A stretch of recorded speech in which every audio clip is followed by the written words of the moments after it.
আসসালামু আলাইকুম, আমি ফ্রিল্যান্সার রাসেল।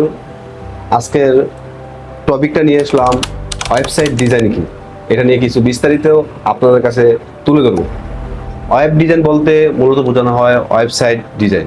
আর আপনি যদি ওয়েবসাইট না বুঝেন তাহলে এই ভিডিওটা ক্লোজ করুন। ক্লোজ করে গুগল ব্রাউজারে গিয়ে সার্চ করুন what is a website. By the way, Google একটি সার্চ ইঞ্জিন, এটাও একটা ওয়েবসাইট। আর গুগল আপনাকে অনেকগুলি রেজাল্ট দিবে। ওয়েবসাইট মূলত দুই ধরনের হয়ে থাকে, একটি হলো স্ট্যাটিক, অপরটি হলো ডাইনামিক। কিন্তু কোনটা স্ট্যাটিক ওয়েবসাইট আর কোনটা ডাইনামিক ওয়েবসাইট এটা আমরা কিভাবে বুঝবো? আর এই হিসাবটা খুবই সিম্পল। যে সমস্ত ওয়েবসাইট প্রতিটি ইউজার এবং ভিজিটরকে একই ধরনের তথ্য প্রদান করে, যেমন আমি ভিজিট করলে যেই তথ্য দেওয়া হবে এবং আপনি ভিজিট করলে একই তথ্য প্রদান করা হবে, সেই ওয়েবসাইটকে স্ট্যাটিক ওয়েবসাইট বলা হয়।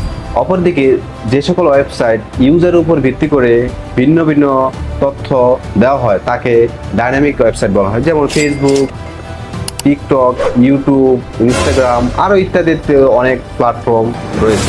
অন্যভাবে বলতে গেলে স্ট্যাটিক ওয়েবসাইটে কোনো প্রোগ্রামিং ব্যবহার করা হয় না এবং প্রোগ্রামিং ল্যাঙ্গুয়েজ ব্যবহার করা হয় না, এখানে ডিজাইনের ব্যাপারটা হচ্ছে মুখ্য। কিন্তু ডাইনামিক ওয়েবসাইটগুলোতে ডিজাইনের পাশাপাশি প্রোগ্রামিংয়ের একটা ব্যাপার থাকে, যেখানে ইউজারকে ভিন্ন ভিন্ন তথ্য ক্রিয়েট করে থাকে।